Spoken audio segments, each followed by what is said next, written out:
बहुत दिना नवा से पूजावा चढ़ावली।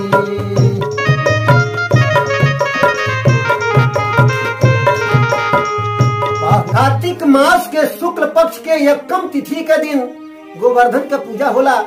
काहे खातिर वही दिन पूजा होला? भगवान कृष्ण से जुड़ल कहानी बा। एक दिन गोकुला बासी कैले पूजा,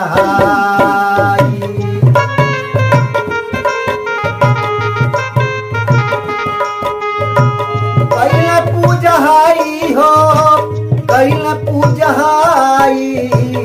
एक दिन गोकुला बासी कैले पूजा।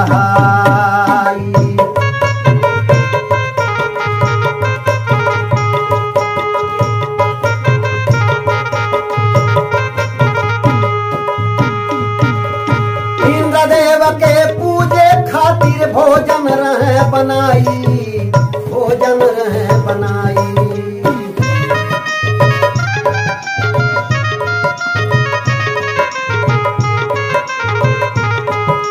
करे तैयारी मात जसोदा, घर अंगना देहली लिपवाए। चौका बर्तन जब होई गई न, चापन घट पर लेहरी नहाए। पर गए आदि तब चूल्हा में, वह पर बटुली गई धराए। दूधवे में तब खीर बनावे, मेवा ओह में देहली मिलाए। चढ़ल कराही बा चूल्हा पर,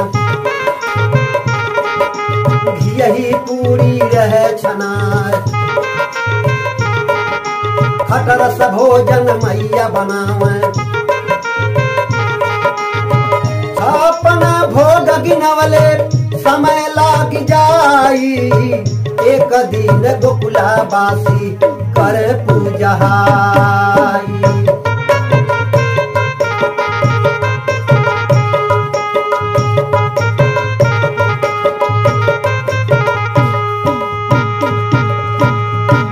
ब्रिज में पूरा नियम रहा, इंद्र भगवान के पूजा लोग करत रहल।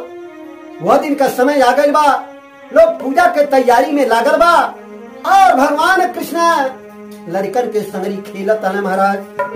गाइल रहल खेले हो कान्हा लड़कन के सानवा में।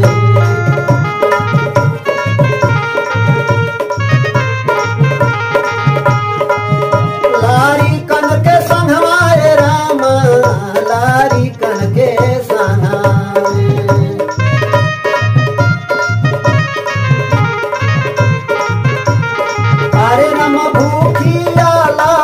तब घर आवले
कन्हैया जी लड़कन के संगरी खेलत हन। यार माता जसोदा घर में पूजा के तैयारी में 56 प्रकार के भोजन तैयार करताड़ी। लेकिन जब भूख लगल कन्हैया जी घरे अइले, मार गम गम गम गम दुआरे अंगना सब महकत रहल। और जब घर में जाके पहुंचल बाड़े और जब रसोई को नजर डालने, तमाम किस्म किस्म के भोजन तैयार रहल। और देखले पर तक कन्हैया जी के जियरा ललची गई। तो कन्हैया जी कैले का महाराज, कहले कन्हैया हमरे भूखिया लगल बाकी देबू हमके भोजन होकारा।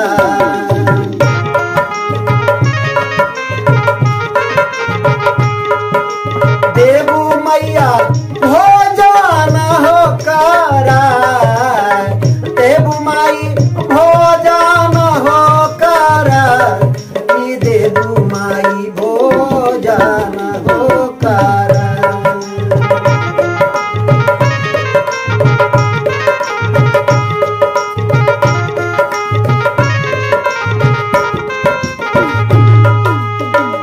कन्हैया जी कहे हे भाई अब लड़की पुड़िया तनिए झूरे दे। लेकिन मैया जसोदा करी ना ना ना हे बाबू भाई नहीं, अरे पूजा चढ़ जाई तब खैया। लेकिन जसोदा मैया कहली का, मैया जसोदा कहली पूजा चढ़ी जाई है।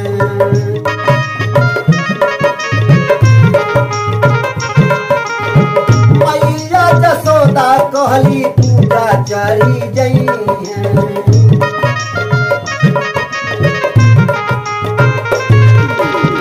मैया जसोदा कहली पूजा चढ़ी जाई है। जवन मन करी लिहा तुखार,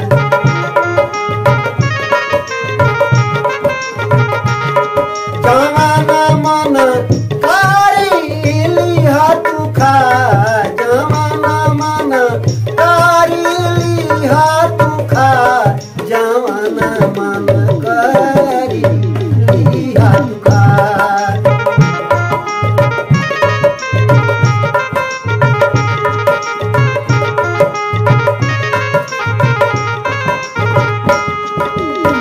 कहला कन्हैया के कर पूजावा चढ़ाई,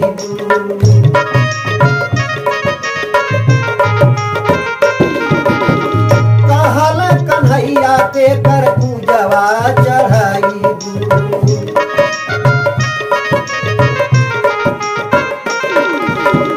कहला कन्हैया के कर पूजावा चढ़ाईबू, की कवने बरमा गईलू भुला।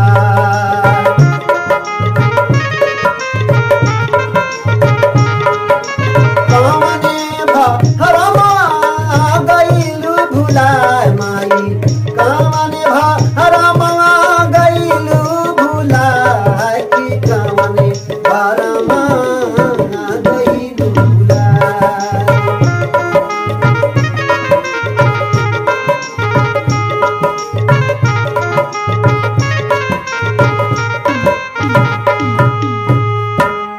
भगवान कहता ना, अरे केकर तू पूजा चढ़ाईबू, हमारे यहाँ भूख लागल बा। तू पूजा पूजा कैले बाड़ू। जसोदा मैया कैसे कहतारी महाराज, इंद्र देव कै लोगवा पूजा चढ़ावन, इंद्र भगवान हमें बरसा के मानिक, इंद्र भगवान हमें बरखा के मालिक। पूजवा चढ़ावले से पानी बरसावे, इंद्र भगवान के पूजा चढ़ावे।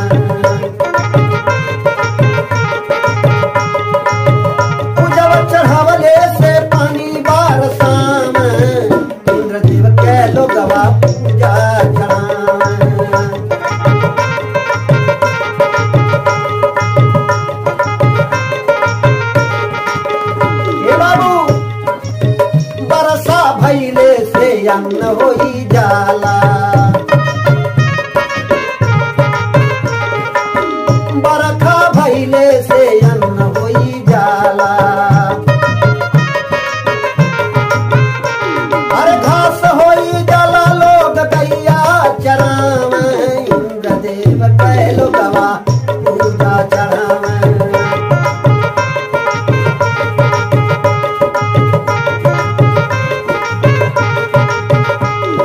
कहले कन्हैया लोग हमें बउरावा, उनकर काम हवे पानी बरसावे, इंद्र देव कै लोगवा पूजा चढ़ावे।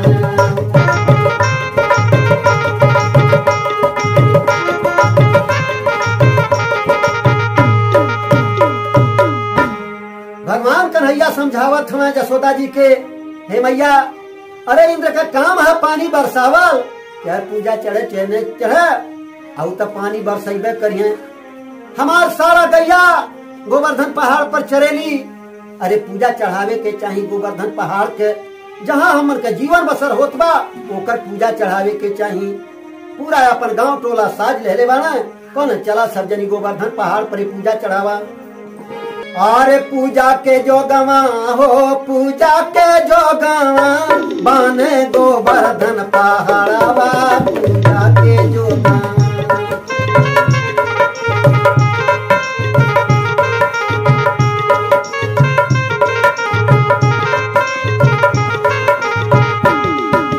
थाली सजा के भोजन के गोवर्धन पर पहुँचावा,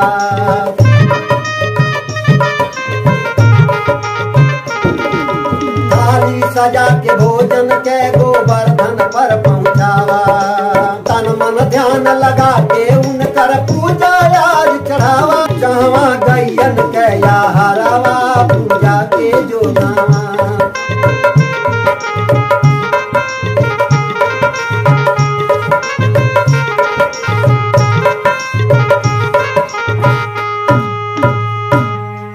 सब ब्रजवासी के साथ ले बाने और गोवर्धन पर्वत पर जाके पहुंच गई बाना सब लोग। अरे सगरो लोगवा गोवर्धन पर पहुंचल बन जाई, पहुंचल बन जाई।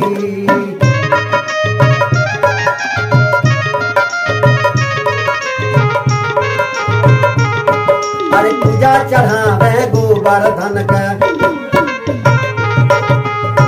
गोवर्धन बन के खाए लागल कन्हाई। एक दिन गोकुला बासी कैले पूजा।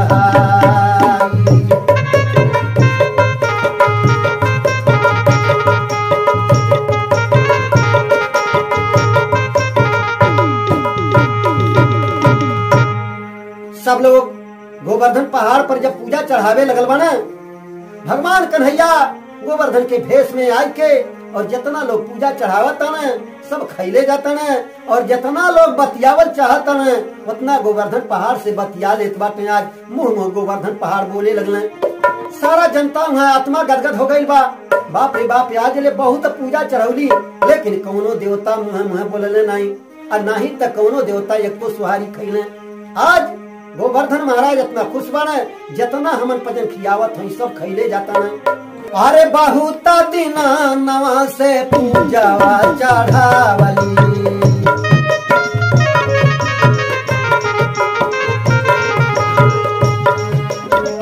बहुत दिना नवा से पूजावा चढ़ावली।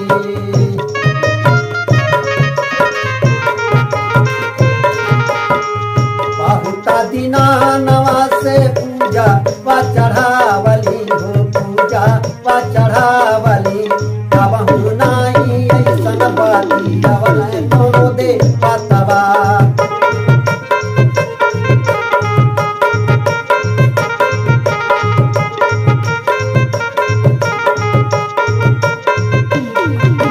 गोवर्धन का पूजा कई के धन्य होई गई,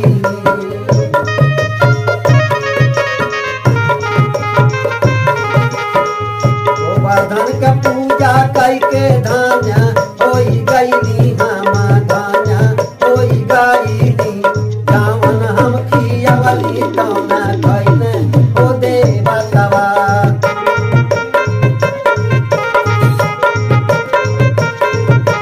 जावन हम खियावली तौन खैले ई देवतवा।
इंद्र महाराज का पूजा बंद हो गई। आया बात के जानकारी इंद्र महाराज के लाग गई बा और बड़े जोर गुस्सैले तक कैले का महाराज। जब सूर्य सजनल ई बतिया तब आपन को पद खा दिहल।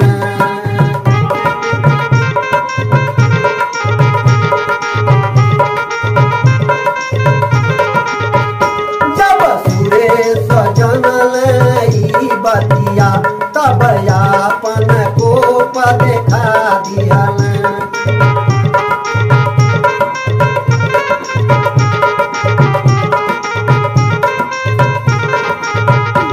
जब सूर्य सजनल ई बतिया तब आपन को पद खा दिहल। मेघन के अपने बोलवल ब्रिज में बरसा करवा दिहल।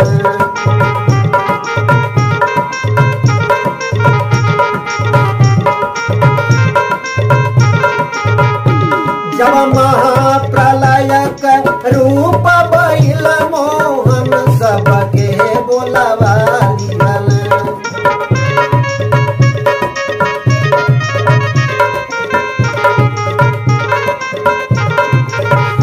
जब महाप्रलयक रूप बैल मोहन सबके बोलवा लिहल। सब ग्वालन के अगुआई में अपने नख पर गिरवर धैला।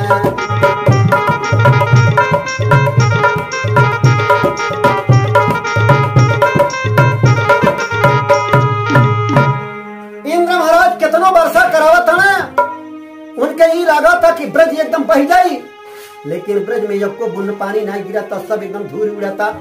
सारा गोवर्धन पहाड़ पर एकदम रोक ले बाने।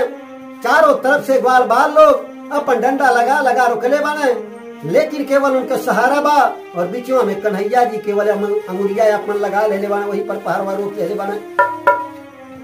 धीरे धीरे यह बात का जानकारी इंद्र महाराज के लाग गई कि झूठे में तू परेशान बड़ा। अरे भगवान विष्णु कृष्ण के अवतार ले बाने और वह सब खेला रचोरे बाने।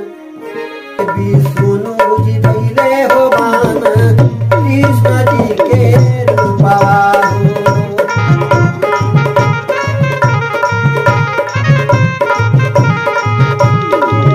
कृष्ण जी के रूपवाए राम, कृष्ण जी के रूपा।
मालूम हो गई कि भगवान विष्णु सारा खेला रचने वाला और हमारे वहाँ कोनो बस नहीं चले वाला बा। इंद्र महाराज जाय के कन्हैया जी के सामने माफी मांगले बाने। महाराज हमसे बड़ी भारी गलती हो गई। और वहाँ से इंद्र महाराज अपने धाम के गए बाने और सब लोग अपने अपने धाम के गए बाने। लेकिन जौने दिन भगवान कृष्ण गोवर्धन का पूजा करवले रहना, कार्तिक का महीना अजोरी पाख और ये कम तिथि रहल और यह नाते से तब से अजोरी पाक कम के गोवर्धन के पूजा होत चली आवता। कार्तिक महीना जोर कम गोवर्धन पूजवाई, गोवर्धन पूजवाई।